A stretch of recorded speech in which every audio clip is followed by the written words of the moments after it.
Kirstel, I hope you're doing fine and I know you're doing great. Sana alam mo na pagdating mo sa panahon na to, there's a lot of achievements na, but you're not doing it by yourself. You're with 4 amazing guys na talaga. You achieved everything, or still a hero. You were a legend.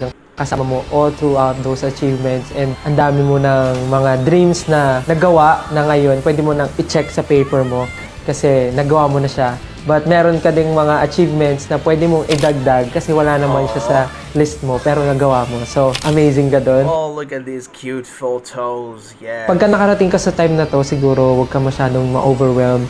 I know you're adjusting pa kasi medyo nabibilisan ka, but ang masasabi ko lang, go with the flow.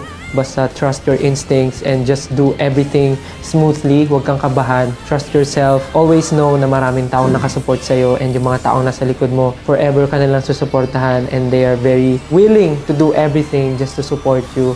But of course, huwag mo kakalimutan na mag-give back sa kanila, mahalin mo sila, and supportahan mo rin sila sa mga gusto nilang gawin. Meron kang napakalaking isang pamilya na talagang ready to support and love you. Congratulations. Good luck.